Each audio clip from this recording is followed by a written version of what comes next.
Hi there. Did you want to make an interesting Ashkenazi European baked good with me? I thought so.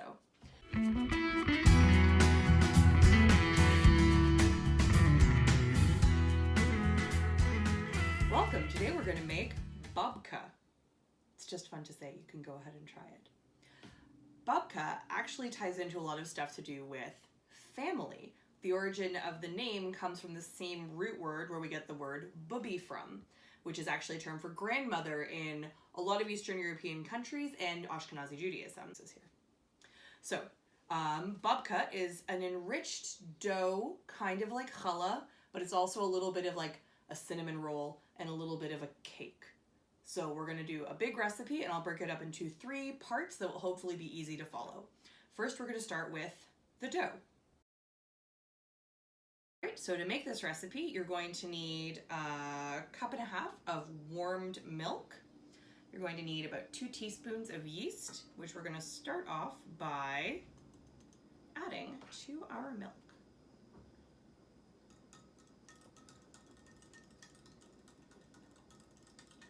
If you're concerned about making sure your yeast is hungry, you can also add a dash of honey or sugar to help the yeast eat.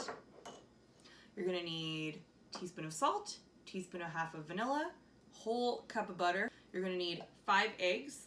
3 of them are going to be the whole egg, 2 of them are going to be the yolk, and you need 6 cups of flour because this is not for the faint of heart. You'll also need a 3/4 cup of sugar that you forgot to put out at the start of this video.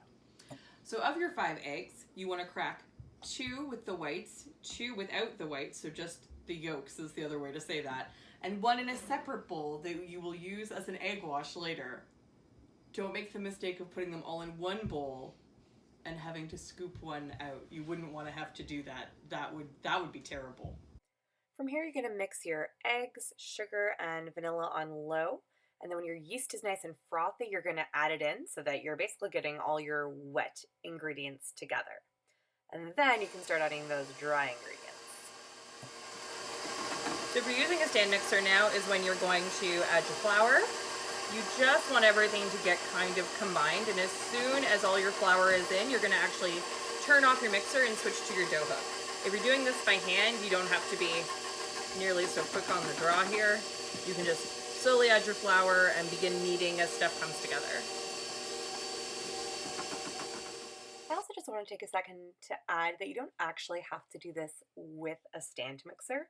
You can use a hand mixer or even do the whole thing by hand. It just takes a little longer, and you don't have to worry about switching up the paddles for the dough hooks or anything like that. You're going to go much more based on the consistency that you're feeling that I'm going to talk about with the kneading method. Add your dough hook for kneading the dough. It mimics the action of kneading with the palm of your hand. While this is kneading, we're going to start adding a whole cup of beautiful butter.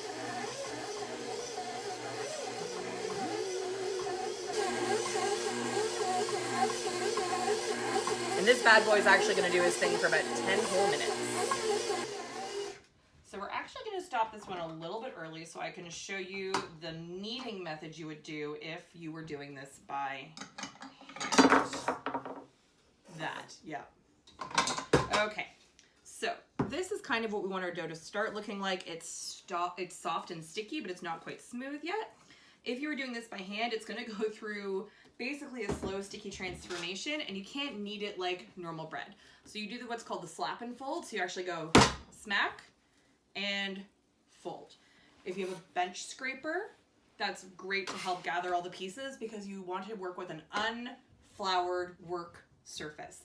You actually don't want extra flour to get into the bread. You want it to proof with as much flour as it has because it already has quite a bit.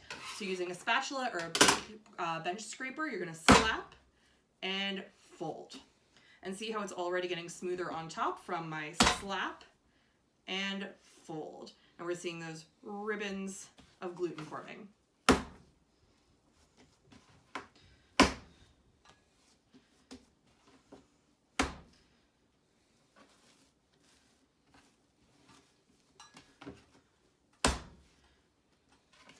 That's looking pretty happy.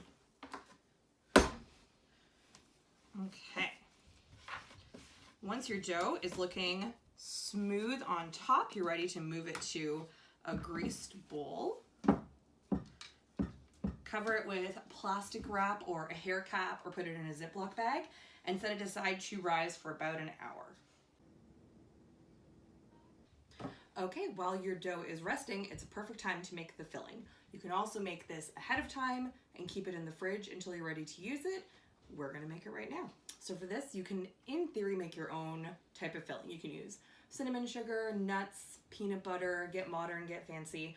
This is a pretty traditional, by traditional, I mean common version you will find in Eastern Europe that has dark to semi-sweet chocolate, which is actually a modern traditional in the 1900s, nuts and cinnamon. So we're gonna start by grinding up our dry ingredients in a food processor. So pretty straightforward. You're going to grind up your dry ingredients until they are loose powder. And then you're going to add your butter until the filling looks like wet sand. And once you get that consistency you're looking for, just set your filling aside loosely covered until you're ready to use it on your dough.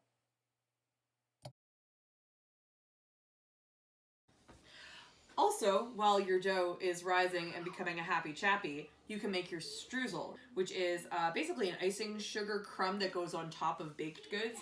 It's very common in Eastern Europe. It also happens to be delicious. So you're gonna need some icing sugar or confectioner sugar. You're going to need some flour, and you're going to need some butter. You can find exact measurements for this. Really, you're eyeballing the combination of the ingredients and going by feel. So you can aim for a 1:1:1 ratio. Otherwise, you're just going to mix your ingredients together until you get the consistency of wet sand. When you mush it all together, the ingredients should hold their shape, but you should also be able to crumble them apart so that they look like little ball bearings. Just like that. All right, so now that your dough is happy, you're gonna get it onto a lightly floured surface. Oh, good job. Oh, look at that, he's so happy. Okay, now we're actually going to break them into 3. You can use a very sharp knife or a bench scraper.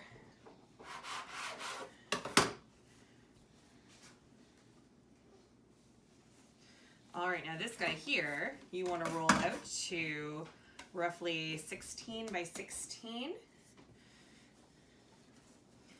And I say rough because the goal is just to make sure you have a good space to put your filling on, which you are then going to twist up. If you've ever made a challah before where you've added a filling, this will feel very similar. And now you're going to sprinkle about 1/3 of your beautiful filling, leaving roughly 2 centimeters or 1 inch all the way around the sides so you have some space to roll and pinch.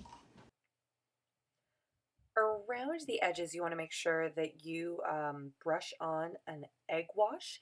This is that egg we set aside earlier. You're going to mix it with maybe a tablespoon of cream.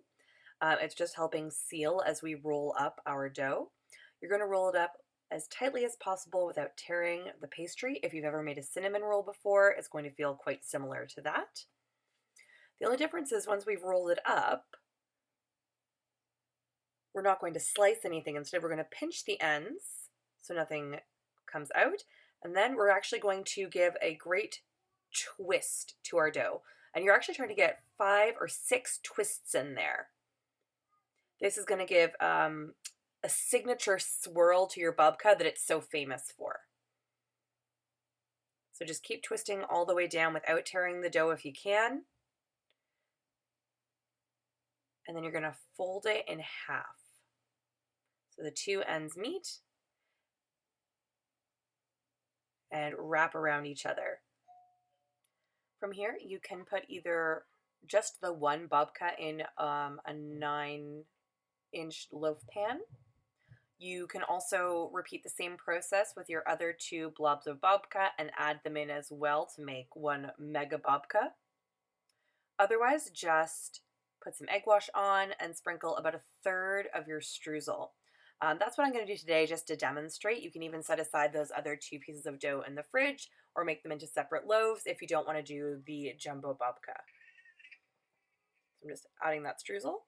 And then I'm going to bake it for about 35 to 45 minutes at 350 degrees. And this is my golden brown babka that I just pulled out of the oven. Its internal degree is 190 degrees at the moment.